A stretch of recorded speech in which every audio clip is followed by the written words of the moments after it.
Durant un sprint planning, le PO va présenter une US et la dev team afin de l'estimer après. Pour la dev team afin de l'estimer après. Une explication concrète et de ça, de l'US. Du coup, l'équipe va pouvoir poser des questions sur ces US. Après une explication concrète, l'équipe va pouvoir poser des questions sur cette US. Et si c'est pas clair, ensuite le PO va répondre aux questions. Sinon, il va noter ces questions afin de pouvoir retravailler l'US. Si l'US n'est pas clair et qu'il faudrait l'envoi, il devrait la retravailler derrière.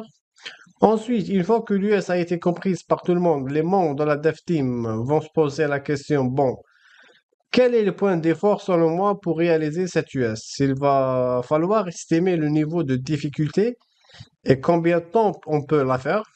On peut réaliser les différentes tâches de développeur de cette US. Alors, du coup, chacun va noter en même temps afin d'exprimer son avis sur l'effort demandé pour compléter l'US avec ces cartes. Donc, on a des cartes. Je vais vous les montrer juste après. Les notes des cartes sont basées sur la suite de Fibonacci 0, 1, 2, 3, 5, 8, 13, 21. À chaque fois, on additionne le précédent. Et du coup, cette suite, elle est utilisée car plus la note elle est haute, plus on va estimer qu'il y a une incertitude et aussi une difficulté. Alors, une demande est très très complexe, il est inutile de choisir par exemple entre 12 et 13. Ça n'a pas de sens. On préférerait dire c'est 13 tout simplement et on va pas insister entre 12 et 13. On va prendre 13. Bon, la majorité des équipes qui font des sprints de 2 semaines, elles utilisent en général la suite 1, 2, 3, 5 et 8 et parfois 13.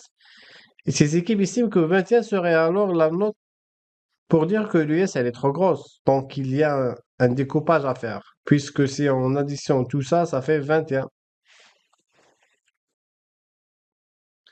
Donc, dans le produit de backlog, on vérifie qu'on a bien respecté la définition of ready.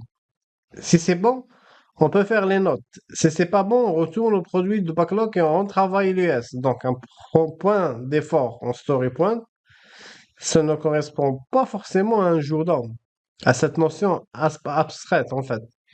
En effet, si vous voulez, elle inclut l'effort à faire pour développer la demande, ça inclut aussi la difficulté ou la complexité qui peut comporter la demande, ça inclut les risques qu'on imagine qu'on peut rencontrer lors du développement de l'US. On l'inclut aussi dans ce point d'effort, donc ce story point. Les éventuels inconnus qui existent au moment de l'estimation, et aussi les demandes potentielles avec les éléments extérieurs qui n'étaient pas prévus. Du coup, quand on va noter, par exemple, vous avez 4 personnes, elles ont toutes dit 5. Il y en a une seule qui a dit 8. Et du coup, on va devoir faire les estimations ensemble et c'est dans ce style suivant. On prend le cas où tout le monde a dit qu'il y a... Bon, on va prendre le cas où il y a 4 participants. Tout le monde a dit un. Ben, on choisit du coup un. Je rappelle que chacun a des cartes et qu'ils doivent les montrer tous en même temps. Ça, si vous voulez, je le rappelle aussi, le planning poker, c'est avant de commencer l'US. On n'a pas encore commencé à attaquer ni les tests, ni le développement. Donc, pour le moment, on est juste dans l'estimation. Ensuite, deuxième cas, les 3 participants, il y en a un qui a dit 3, un qui a dit 5 et un qui a dit 8. On va prendre entre guillemets ce qu'il pourrait appeler une moyenne, le 5. Vu qu'il y en a un qui a dit 3 au-dessus et 8 au-dessus, au-dessous, au-dessous, et on va dire 5. Ensuite, toujours 3 participants. Cas numéro 3, il y en a deux qui ont dit 3 et un qui a dit 5. Bon, celui qui a dit 5, il va un petit peu se justifier par rapport aux autres. Et du coup, on va choisir 3, la majorité. Et enfin, dans la dernière, le cas numéro 4, il y en a un qui a dit 2, un qui a dit 3, et on a un qui a dit 5, 4 et un qui a dit 8. Pareil. Celui qui a dit 8, il faut qu'il dise pourquoi. Celui qui a dit 2, il faut qu'il dise pourquoi. Bon, donc celui qui a dit 3, il peut aussi justifier. Hein, mais du coup, on va choisir soit on prend le 8, soit on prend le 3. Et je pense aussi peut-être qu'ils se remettraient d'accord et ils pourront refaire le planning poker. Ça pourrait être 5. Et du coup, pour chaque étape de l'US, on va additionner tout ça et à la fin, on a tant de points. Par exemple, on peut avoir 21 points. Donc, on a une US à 21 points.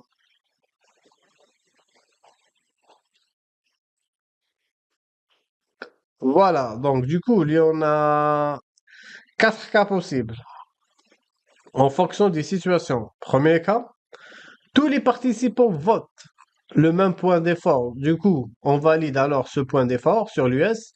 Deuxième cas, tous les participants ils ne votent pas la même chose, mais l'écart il reste correct. Pas plus de 2 rangs d'écart entre le plus petit et le plus grand. Par exemple, on a pris l'exemple de 3,5 et 8. On va valider le point d'effort 5.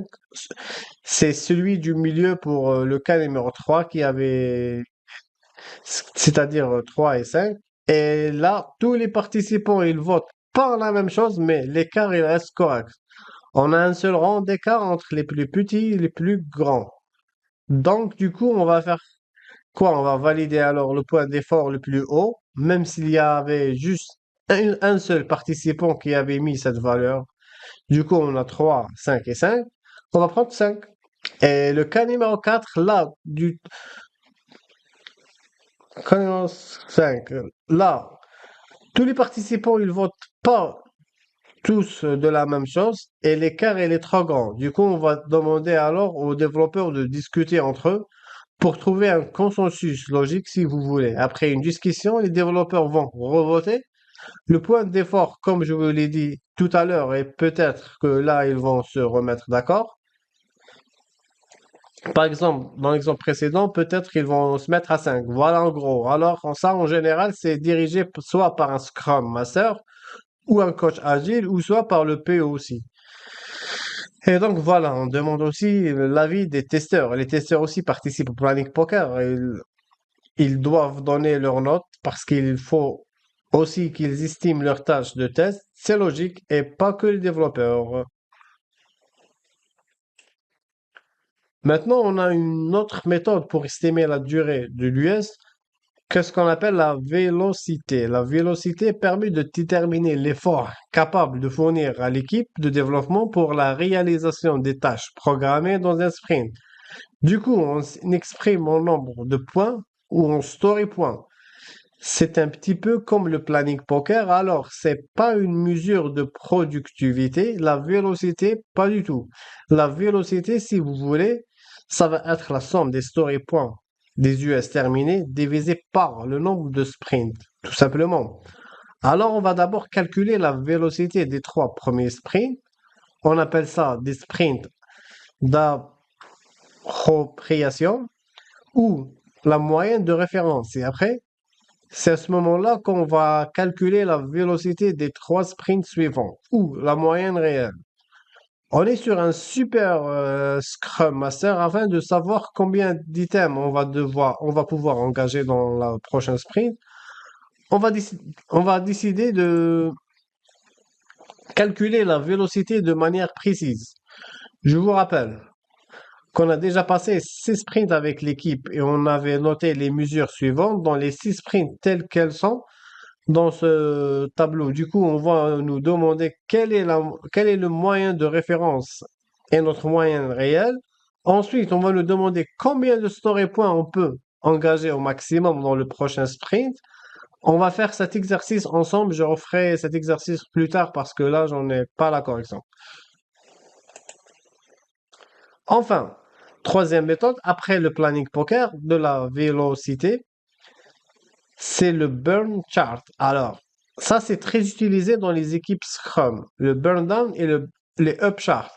Ce sont des outils très simples qui permettent de suivre l'avancement de travail et de donner une sorte de météo de travail entreprise par l'équipe. Alors, il y en a en général 2 axes. On a le vertical qui représente le nombre d'items ou de points d'effort engagés dans le sprint. On verra la notion d'item plus tard. Et on a l'horizontal qui représente tout simplement les jours travaillés du sprint. On va mettre les nombres ou des lettres pour représenter la journée ou la semaine. Et on va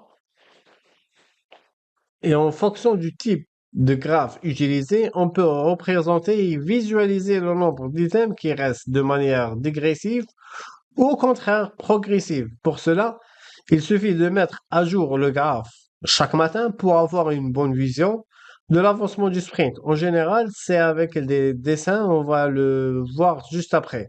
Là, pour le moment, je vous ai expliqué un petit peu en quoi ça consiste. Donc, on a un axe vertical, un axe horizontal, c'est une sorte de méthode de travail entrepris par l'équipe. On va le voir ensemble dans un graphe.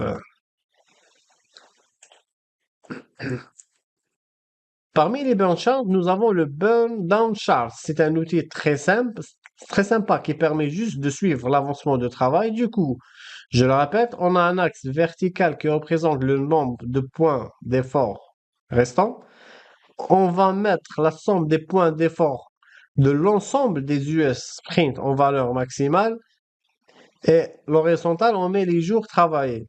Ensuite, on va tracer une ligne rouge qui sera l'axe idéal d'avancement du sprint. Je vais vous faire un exemple juste après.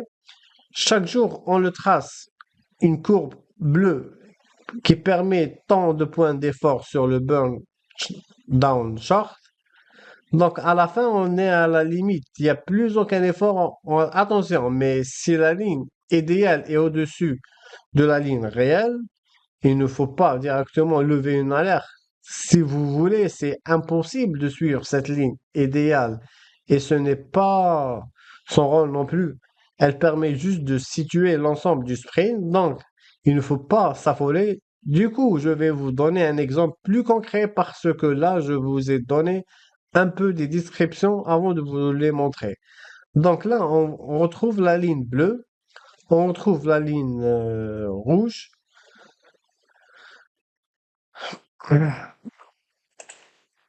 La ligne rouge, donc je vous le rappelle, la ligne rouge, c'est celle qui représente l'axe idéal d'avancement du sprint. Et la bleue, c'est celle qui prend des points d'effort sur le burn down. Du coup, on avait le début, c'était, souvenez-vous, on a la zone verticale et la zone horizontale. C'est le nombre de jours. Et vertical, c'est là où on a commencé, c'est le nombre de points d'effort. Au début, nous, on avait 30 et à la fin, on a en plus, donc on est parti de 30 points et au bout de 20 jours, il y a plus de points. Donc, on a tout fait. Et donc, voilà à quoi correspond un burn down sur un point.